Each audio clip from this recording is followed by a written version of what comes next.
আজি বহুত ভাল লাগিছে। আজি মনোনয়ন পত্ৰ দাখিল কৰিলোঁ। মোটামুটি 10,000তকৈ অধিক সমৰ্থক লৈ আজি গড়েশ্বৰ ৰাজহুৱা চক্ৰ বিষয়াৰ আমাৰ মনোনয়ন পত্ৰখন আমি দাখিল কৰিলোঁ।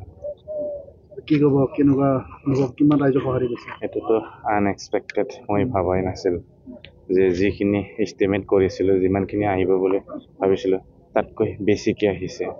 আমাৰ 23 নং গড়েশ্বৰ পৰিষদীয় সমষ্টিৰ বিভিন্ন প্ৰান্তৰ পৰা, পশ্চিমৰ পৰা, পূবৰ পৰা, একদম বৰ্ডাৰ এৰিয়াৰ পৰাও আহিছে। সেইটোৰ কাৰণে মই বহুত সুখী আৰু মই আটাইকে অশেষ ধন্যবাদ জ্ঞাপন কৰিছোঁ। থাকিব আৰুতো বেলেগ বেলেগ পাৰ্টিৰো আছে, UPPL BPFৰ বাহিৰেও আৰু বহুত কেইটা দলৰ কেণ্ডিডেট আছে আমি গম পোৱাত। গতিকে এইবাৰ খেলাটো বেছি মজা লাগিব। নতুন প্ৰাৰ্থী হিচাপে গড়েশ্বৰক লৈ আপুনি কি পৰিকল্পনা কৰিছে? গড়েশ্বৰকতো আমি যিহেতু মই নতুন ফাৰ্ষ্ট টাইম মই এবাৰ ইলেকশ্যন খেলিব বিচাৰিছোঁ, গতিকে এটা নতুনত্ব এটা ফিলিংছ আহিছে, হয় না নহয়? যেনে আপুনি নিজে যদি নতুন চাৰ্ট এটা পিন্ধে তে ফিলিংছটো কেনেকৈ অনুভৱ হয়, ঠিক তেনেকৈ ৰাজনীতিকত মই জড়িত হৈ আহি যে আজি মই কেণ্ডিডেট হ'ব ময়ো ভবা নাছিলে। আজি ৰাইজে যিখিনি আশীৰ্বাদ কৰিলে, ৰাইজে বিচৰা কাৰণে আজি মই কেণ্ডিডেট হ'বলৈ সক্ষম হৈছে। গতিকে মই ভাৰতীয় জনতা পাৰ্টিৰ আটাইকেইজন কাৰ্যকৰ্তাক মই এই চেগতে মই বহুত বহুত ধন্যবাদ জ্ঞাপন কৰিলোঁ।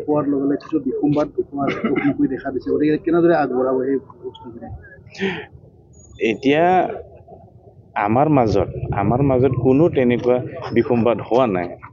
বিসম্বাদ হৈছে এইটোতো মই গম পোৱা নাই। যদি বিসম্বাদ হয় নিশ্চয় আপোনালোকে ৰিপ্লাই পাব। মই গড়েশ্বৰবাসী ৰাইজক সেইটোকে ক'ব বিচাৰোঁ, আপোনালোকে 20টা বছৰ মানে চাৰিবাৰ ইলেকশ্যন হ'ল, এইবাৰ 5th টাইম। এই 20টা বছৰ আপোনালোকে যিসকল পাৰ্টিক আপোনালোকে বিশ্বাস কৰি পেলাই সমাজখন এৰি দিছিলে, গতিকে তাৰ তিতা কেহা আপোনালোকে পাইছে। গতিকে আগন্তুক আহি থকা দিনত গড়েশ্বৰবাসী ৰাইজে নতুনত্ব দেখিবলৈ পাব। মনোনয়ন পত্ৰ দাখিল কৰিলে প্ৰায় 10,000 আমাৰ সমৰ্থক আজি এই মনোনয়ন পত্ৰ দাখিল পৰ্বত আজি আহিছিলে আমাৰ কেণ্ডিডেট শ্ৰীযুত নাৰ্জাৰী ডাঙৰীয়াৰ সমৰ্থনত। আৰু ইতিমধ্যে মনোনয়ন পত্ৰ দাখিল কৰা হ'ল আৰু মনোনয়ন পত্ৰ সকলো ফালৰ পৰা শুদ্ধ মনোনয়ন পত্ৰ দাখিল কৰা হৈছে। আমি ভাবোঁ যে 4 তাৰিখে যেতিয়া ইয়াৰ স্কুটিনি হ'ব, গতিকে তাৰপিছতে আৰু আমাৰ যি প্ৰচাৰৰ কামটো ইতিমধ্যে আমাৰ পাৰ্টিয়ে চলাই আছে, কিন্তু আচল হ'ব আমাৰ 4 তাৰিখৰ পৰা জোৰদাৰ প্ৰচাৰ হ'ব। কি আশা দেখিছে? ভাৰতীয় জনতা পাৰ্টি এই নিৰ্বাচনত BTC এলেকাত নিৰ্বাচন জিকাটো জয়ী হোৱাটো খাটাং। কাৰণ ইতিমধ্যে আমি ৰাইজৰ যি সমৰ্থন আৰু যি সঁহাৰি পাইছোঁ সকলো অঞ্চলতে আমি নিশ্চিত যে আমাৰ প্ৰাৰ্থী বিপুল ভোটত জয়লাভ কৰিব। আৰু আমাৰ প্ৰাৰ্থীয়ে বিভিন্ন আমাৰ যি জাতি জনগোষ্ঠী আছে, বিভিন্ন যি সম্প্ৰদায় আছে, সকলো সম্প্ৰদায়ৰ সমৰ্থন লাভ কৰিব। আৰু সকলো ইতিমধ্যে ওলাই আহিছে। আজি আপোনাসকলে বোধহয় দেখিছে যে আজি যি ৰেলী, এই ৰেলীয়ে প্ৰমাণ কৰিছে যে আমাৰ প্ৰাৰ্থী শ্ৰীযুত নাৰ্জাৰী ডাঙৰীয়াৰ বিজয় নিশ্চিত। চাওক, আমিতো সকলোবোৰ আসনতে জয়লাভ কৰিম বুলিয়েই আমি নিৰ্বাচন খেলিছোঁ। আমি যিহেতু নিৰ্বাচন খেলিছোঁ, সকলোবোৰ প্ৰাৰ্থীয়ে আমাৰ জয়লাভ কৰিব, এইটো আমি এই ক্ষেত্ৰত আৰু জয়লাভ কৰিম কাৰণেই আমি তেখেতসকলক প্ৰাৰ্থিত্ব দিছোঁ। আৰু হয়, তো গতিকে আমি আটাইকেইখন আসন যিকেইখনত আমি প্ৰাৰ্থী দিছোঁ আমি নিশ্চয় জয়লাভ কৰিম। মহিলাৰীয়ে কৈছে যে এককভাৱে BPF চৰকাৰ গঠন কৰিব।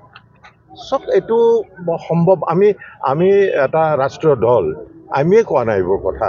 কাৰণ কথাটো কোৱা যায়, কিন্তু কথাবিলাকৰ সাৰমৰ্ম থকাটো উচিত।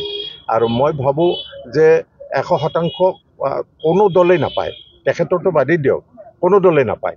আৰু আমিও কোৱা নাই যে আমি 100% চিট পাম, কিন্তু আমি যিমান কেইজন প্ৰাৰ্থী দিছোঁ সেই সকলোবোৰে জয়লাভ কৰিব, সেই ক্ষেত্ৰত আমি নিশ্চিত। ঠিক আছে, ধন্যবাদ।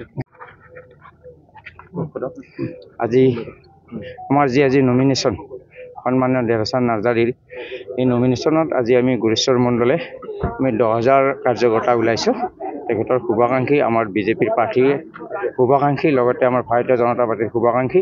আৰু আজি ইয়াৰ দ্বাৰা আমি আজি এইটোৱে বুজাইছোঁ যে আমি গুৰেশ্বৰ যি 30 নং পৰিষদীয় সমষ্টি আছে, আমি বিপুল ভোটত এই আমাৰ দেৱাচান নাৰ্জাৰীক আমি জয় কৰিবলৈ সক্ষম হ'ম। আৰু এইটোৱেই ভাল লাগিছে, আজি আমাৰ চব জাতীয় সাজপাৰত আমাৰ আহিছে। আমাৰ যি আমাৰ 90টা বুথ আছে, আমাৰ প্ৰত্যেকটো বুথৰ পৰাই আমাৰ ধুনীয়াকৈ মানুহখিনি আছে, জাতি সংস্কৃতি আমাৰ গোটেইখিনি বজাই ৰাখি আহিছে। আজি আমাৰ বড়ো, অবড়ো, তাৰপিছত আমাৰ অসমীয়া, বেংগলী, যিও ভাষা, সব ভাষাই আমাৰ যিটো জাতীয় সংস্কৃতি, এই জাতীয় সংস্কৃতিক সাজপাৰ পিন্ধি আহিছে। সেইটো কাৰণে খুব ভাল লাগিছে। আজি তেখেত আমি বিজেপিৰ প্ৰাৰ্থী হিচাপে তেখেতক আমি বহু ভোটত জিকাম বুলি আজি আমি গুৰেশ্বৰ মণ্ডলে প্ৰতিজ্ঞাবদ্ধ হৈছোঁ। গড়েশ্বৰত এবাৰ পদুম ফুল ফুলিব। হয় হয়, একদম নিশ্চয় 100%। গুৰেশ্বৰ পদুম ফুল ফুলাটো একদম 100%। ইয়াত টেনশ্যন ল'ব লগা নাই। আৰু আজিয়ে প্ৰমাণ কৰি দিছে যে গুৰেশ্বৰ পৰিষদীয় সমষ্টিত আমি বিজয় ধ্বজা উৰাবলৈ সক্ষম হ'ম। ধন্যবাদ।